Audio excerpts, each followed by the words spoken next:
और सीधे आपको लिए चलते हैं अखिलेश यादव से। खास बातचीत की हमने, क्या कहा उन्होंने, सुनिए। अखिलेश जी विजय यात्रा निकाल रहे हैं, ये आत्मविश्वास कहां से आया? अभी चुनाव तो जीते हैं नहीं, मुकाबला कड़ा और बड़ा है, लेकिन विजय यात्रा की शुरुआत हो गई आपकी। ये समाजवादी विजय यात्रा का नाम इसलिए रखा है कि इस विजय रथ के माध्यम से किसान की विजय हो।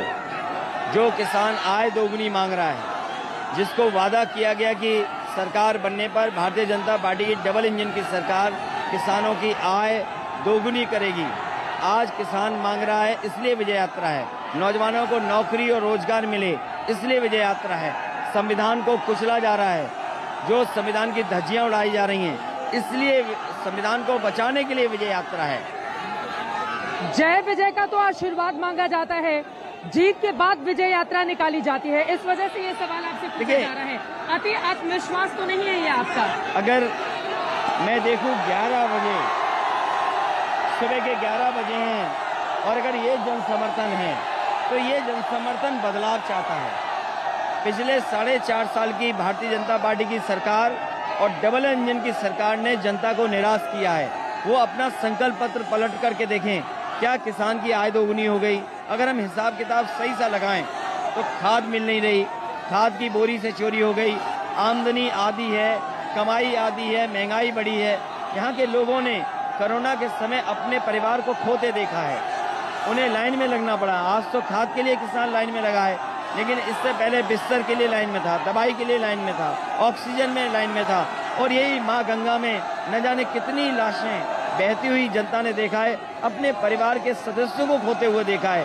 केवल कोरोना में नहीं, मुझे याद है लॉकडाउन के समय पर, जिस समय मजदूर चल करके आए थे, बड़े पैमाने पे उत्तर प्रदेश के मजदूर जो घर आए थे, लगभग 90 मजदूर ऐसे थे जो परिवार से मिल नहीं पाए, उनकी जान पहले चली गई। उनकी जान जाने की जिम्मेदारी किसकी है? उनके परिवार की किसी ने मदद नहीं की, इसलिए ये नाराजगी दिखाई दे रही है। आपसे मेरा सीधा सा सवाल अब ये है, आप जहां जा रहे हैं अपनी इस लाल टोपी को हथियार बना रहे हैं, बीजेपी के एक रंग से भी आपको बहुत दिक्कत है। बीजेपी वाले कह रहे हैं कि अच्छा है कि हम बहुरंगी नहीं है, जो बार बार रंग बदलते हैं वो होते हैं बहुरंगी। सवाल रंग का नहीं है, ये जो लाल रंग है ये समाजवादियों को जयप्रकाश जी से मिला। जयप्रकाश जी ने लाल टोपी पहनी, जनेश्वर मिश्र जी ने लाल टोपी पहनी, ब्रजभूषण तिवारी जी ने लाल टोपी पहनी, मोहन सिंह जी ने लाल टोपी पहनी, नेताजी ने लाल टोपी पहनी। ये लाल रंग भावनाओं का रंग है, भावनाओं को भारतीय जनता पार्टी नहीं समझ सकती। ये इमोशन का रंग है। अगर आप गुस्सा होते हैं तो आपको लाल रंग दिखाई देता है, चेहरे पे अगर खुशी आती है तो चेहरा लाल होता है। हमारा आपका खून लाल है, और इत्तेफाक की बात है लाल टोपी मैं पहनूं, आज आप भी लाल कपड़े में हैं। तो ये लाल रंग जहाँ इमोशन का कलर है, वहीं सबसे वाइब्रेंट कलर भी अगर कोई है तो लाल है। तो बीजेपी को सावधान होना चाहिए लाल रंग से। लाल रंग में जोड़े बनते हैं, लाल रंग हमारे सिंदूर का होता है। अब सिंदूर की बातें, जोड़े की बातें भारतीय जनता पार्टी क्या समझेगी?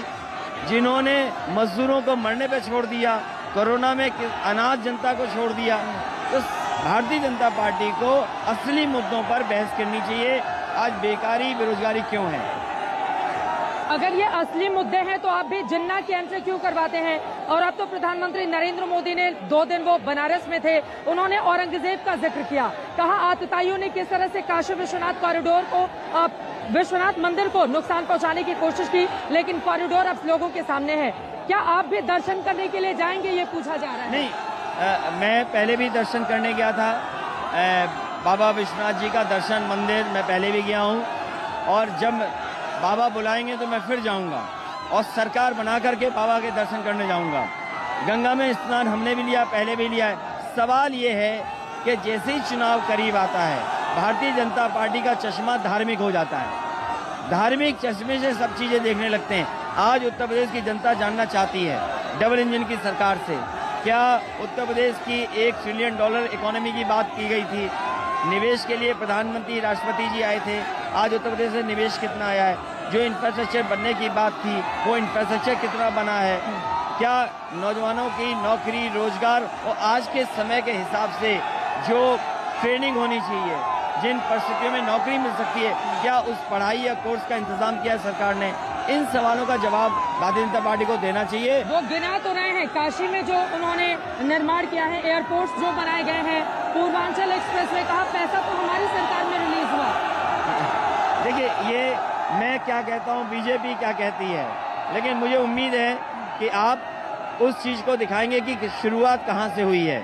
कोई कुछ भी कहे, क्या समाजवादी पार्टी ने सहयोग नहीं किया काशी के विकास के लिए? मुझे याद है जब काशी विश्वनाथ कॉरिडोर के लिए, काशी विश्वनाथ मंदिर के लिए बिल्डिंगें लेने का प्रस्ताव आया था, तो 4 या 5 बिल्डिंग समाजवादी सरकार में ली गई। वरुणा का सुंदरीकरण, वरुणा को सफाई करने का काम शुरू हुआ था, आखिरकार इन्होंने रोक दिया। मेट्रो का डीपीआर बन गया, मेट्रो क्यों नहीं शुरू हुई? बनारस और सारनाथ की अंडरग्राउंड केबलिंग, बिजली को 24 घंटे करने का इंतजाम समाजवादियों ने किया। गंगा पे पुल समाजवादियों ने बनाए। समाजवादी सरकार ने कहीं भेदभाव विकास के लिए नहीं किया होगा। अगर वो बताएं कि किस योजना में भेदभाव किया, अगर भेदभाव किसी ने किया है तो भारतीय जनता पार्टी ने किया है। हम देख पा रहे हैं भीड़ जबरदस्त है, एक बार फिर से आप दिखाइए, भीड़ यहाँ पर जबरदस्त है। लेकिन हम ये भी जानते हैं कि प्रधानमंत्री नरेंद्र मोदी जब आते हैं उत्तर प्रदेश में, उन्हें भी देखने सुनने वालों की भीड़ होती है और वो देश के सबसे बड़े नेता हैं। इस बार लग रहा है यूपी का चुनाव एक बार फिर से मोदी जी ने अपने हाथ में ले लिया है, आक्रामक तरीके से आगे बढ़ रहे हैं। आपका मुकाबला योगी आदित्यनाथ से है या प्रधानमंत्री के आ जाने से थोड़ा आत्मविश्वास हिल रहा है? मुझे खुशी है इस बात की कि उत्तर प्रदेश के मुख्यमंत्री जी को चुनाव से पहले ही किसी ने पैदल कर दिया।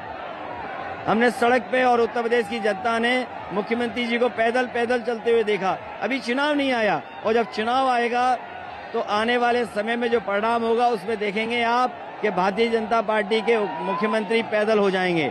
जहां तक गंगा का सवाल है, कितनी अच्छी बात है कि मुख्यमंत्री जी ने डुबकी नहीं ली गंगा में।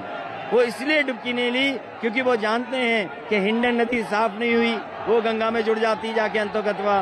काली नदी साफ नहीं हुई, उसका पानी भी गंगा में जुड़ता है। गोमती तो डुबकी ली थी ना, वही मैं कह रहा हूँ कि मुख्यमंत्री जी को पता था कि गंगा अभी साफ नहीं हुई है। प्रधानमंत्री को नहीं जानकारी थी। नहीं, वही मैं कहना चाहता हूँ कि मुख्यमंत्री जी को पता है कि जितनी भी सहयोगी नदियां हैं जो गंगा में जुड़ती जा करके, वो अभी साफ नहीं है। गोमती साफ नहीं हुई, यमुना साफ नहीं हुई, काली नदी साफ नहीं हुई, हिंडन साफ नहीं हुई। इसीलिए मुख्यमंत्री जी ने डुबकी नहीं लगाई, प्रधानमंत्री ने डुबकी लगाई। जिम्मेदारी स्टेट गवर्नमेंट की भी है। इसलिए जनता देख रही है बदलाव के लिए कि उत्तर प्रदेश में जिस तरीके से उत्तर प्रदेश विकास में पीछे हुआ है, उत्तर प्रदेश की सरकार बदलेगी।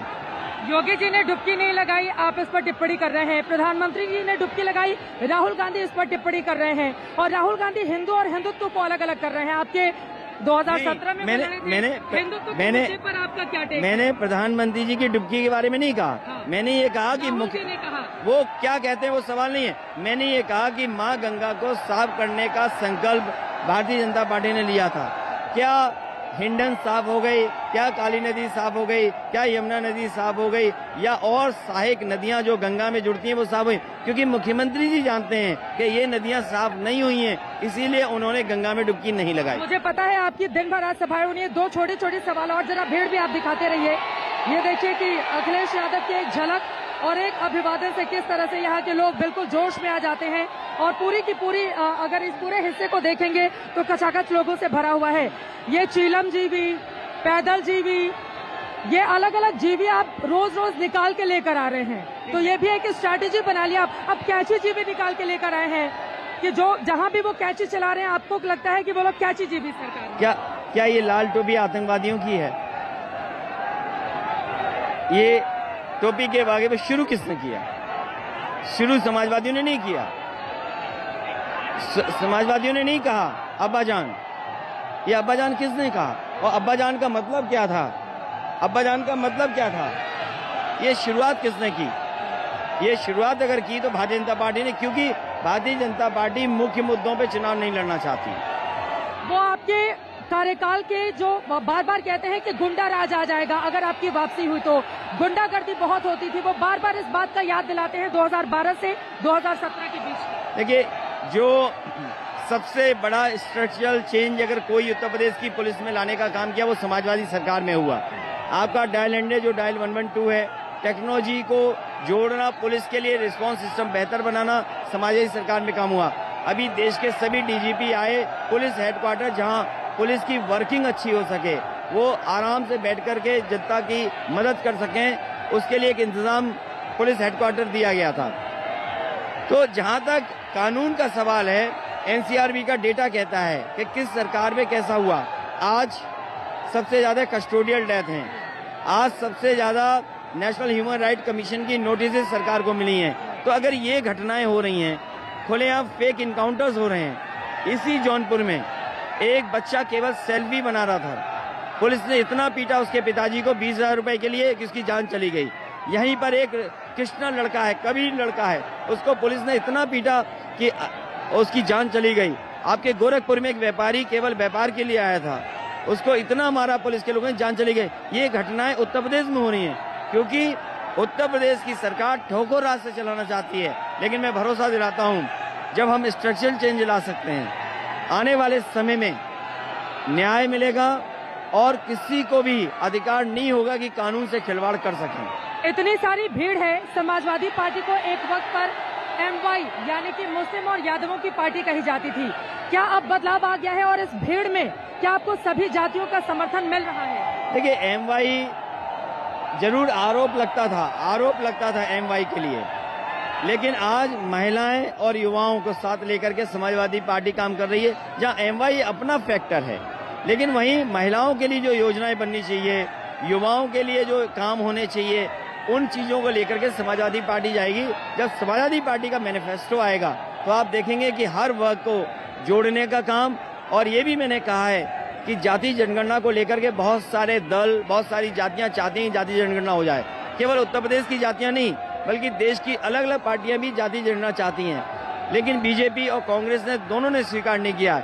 मैं भरोसा दिलाता हूं कि आने वाले समय में समाजवादी सरकार आएगी तो अगर 3 महीने में भी जाति जनगणना करनी पड़ी तो जाति जनगणना करने का काम समाजवादी सरकार में होगा। इसीलिए सबकी भागीदारी हो, सबका सम्मान हो, इसीलिए ओम प्रकाश राजभर जी को साथ लिया है। कृष्णा पटेल जी हैं, आदरणीय कृष्णा पटेल, उनको साथ लिया है। संजय चौहान जी, चौहान समाज की एक बड़ी पार्टी है, उनको साथ लिया है। महान दल कुशवाहा सैनी समाज के लोग हैं, उनको साथ लिया है। कोशिश है कि क्षेत्रीय दलों को साथ लाएं और छोटे दलों को जोड़ करके उत्तर प्रदेश में एक बदलाव की बात कहें। 2017 में यही काम, मैं चाहूंगी आप दिखाते रहिए लोगों को भी, 2017 में यही काम बीजेपी की ओर से भी किया गया था, छोटे दलों को साधा गया। आपके पास कृष्णा पटेल है, उनके पास अनुप्रिया पटेल है, उनके पास भी छोटी छोटी, बीजेपी ने जो समीकरण साधा था, क्या उसी को साथ कर 2022 में बाइसिकल को दौड़ाना चाहते हैं? देखिए, जो बीजेपी ने किया था, आज पिछड़े और दलित, वो तमाम वो लोग हैं जिन्होंने बीजेपी के लिए दरवाजा खोला था। आज वही पिछड़े, दलित, अल्पसंख्यक भारतीय जनता पार्टी का दरवाजा बंद कर करके उसमें सिटकनी लगा देंगे। आखिरी सवाल, 18 करोड़ लोगों को टीके लग चुके हैं कोरोना के, मुख्यमंत्री जी की ओर से यह ट्वीट किया गया है। तो कोरोना के बाद से लेकर लगातार सरकार की कोशिश यही है कि जल्द से जल्द लोगों को पूरी तरह से सुरक्षित किया जाए। इसका भी जिक्र कर रहे हैं, उनकी ओर से जो अनाज मुफ्त में बांटे जा रहे हैं उसका काम गिना रही है बीजेपी। जो घर बनवाए गए हैं पीएम आवास योजना के तहत 2.5 लाख और 1.5 लाख रुपए जो गरीबों को दिए गए हैं, उस पर क्या कहना है? देखिए, ये हर सरकार योजना चलाती है।